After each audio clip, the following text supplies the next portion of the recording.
বলে অন্তত এই বইটা দিবেন, আর কিছু না নেই। বই তো আমার লেখা 42 টা আছে, এত বই তো কিনতেন না। একটা বইয়ের কথা অন্তত বলতেছি, সহজ পদ্ধতিতে সহি নামাজ শিক্ষা। এই বইটার ভিতরে যদি আপনি নামাজ দেখেন না, এখন নামাজ দিয়ে অ্যালার্জি হেডজেন শুরু হয়েছে, এই নামাজ রিয়েল নামাজ শিক্ষাটা জানতে পারবেন। এই বইটা যদি আপনি পড়েন, আল্লাহর পাশে নবীর নাম লেখা যারা শিরিক বলে, এই বইটাতে দেওয়া আছে আজকে যারা বলে লা ইলাহা ইল্লাল্লাহ এতটুকুই কালেমা শেষ। এই আব্দুর রাজ্জাক বিন ইউসুফ তার বক্তব্য আছে, কালেমা নিয়ে আব্দুর রাজ্জাক বিন ইউসুফের বক্তব্য এতটুকু লিখে সার্চ দিবেন। সে কি বলেছে? আমি আব্দুর রাজ্জাক বিন ইউসুফ 20 বছর গবেষণা করে তদন্ত করে লা ইলাহা ইল্লাল্লাহ মুহাম্মাদুর রাসূলুল্লাহ এটা কালেমা আমি খুঁজে পাই নাই। জোরে কোন নাউজুবিল্লাহ।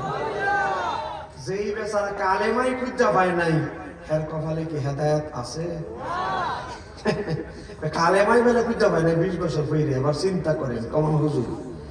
আবার কিছুদিন আগে ফতোয়া দিল, 1 বছর 1.5 বছর আগে, কি 7 শরীকে কুরবানি দিতে হবে, এরকম কোন হাদিস আমি 20 বছর তদন্ত করে আমি আব্দুর রাজ্জাক বিন ইউসুফের চোখে ধরা পড়িনি। আরে বাবা রে বাবা, তুমি যে কেমন ফরা পড়ছো এটা আমরা বুঝতে পারছি।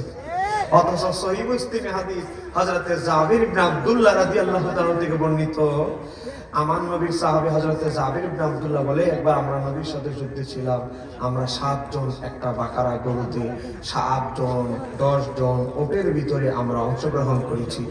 নবী সাহাবীদের অনুমতি দিয়েছেন, আর এরা কয় খুঁজে পায় না। আল্লাহ তাদেরকে তাদের চোখের পাওয়ার বাড়ায় দেন। জোরে কোন আমিন।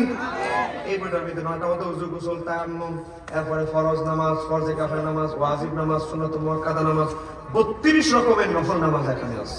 সালাতুত তাসবিহ, আওয়াবিদ, ইশরাক, শবে বরাত, ফজিলত, এরপরে ইস্তিখারা, এরপরে আওয়াবিদ নামাজ, সূর্য গ্রহণের নামাজ, এগুলো সব এখানে দেওয়া আছে। এখানে পাশাপাশি এখানে একটা নামাজ দেওয়া আছে 215 পৃষ্ঠায়। কেউ যদি মুসিবতে পড়ে যান, কেউ আপনাকে সাহায্য করছে না, কেউ সাহায্যকারী নাই, এমন বিপদে পড়ছেন, কোন উপায়ন্ত নাই, আমার নবী বলে উম্মত 4 রাকাত নামাজে দাঁড়ায় যাও আল্লাহর সাহায্য প্রার্থনার জন্য। 215 পৃষ্ঠায় নামাজটা রেফারেন্স সহকারে দেওয়া আছে। উম্মত আল্লাহর দরবারে সাহায্য প্রার্থনার জন্য দাঁড়ায়া 4 রাকাত নামাজ পড়ে তুমি 4 বার দুরূদ শরীফ পড়ে আল্লাহর দরবারে প্রার্থনা করো, ইয়া ওয়াদুদু ইয়া যাল আরশুল মাজিদ ইয়া ফাআলুল লিমা ইউরিদ। একটা দোয়া সারাই লাইনে এই দেখেন, ছবি তুলে নিয়ে যাবেন, কিনতে না পারলে কোনো অসুবিধা নেই, সেখান থেকে আপনি পড়বেন। পড়ার পরে দেখবেন আমার নবী বলে 4th আকাশ থেকে 4 জন ফেরেশতা আমার আল্লাহ তোমার বিপদ দূর হওয়ার জন্য পাঠাবে। যতক্ষণ না পর্যন্ত তোমার বিপদ দূর না হবে ততক্ষণ পর্যন্ত এই 4 জন ফেরেশতা আকাশে ফিরে যাবে না। জোরে বলা যাবে কি সুবহানাল্লাহ। কবিরাজের বাইত না যাইয়া আল্লাহর দরবারে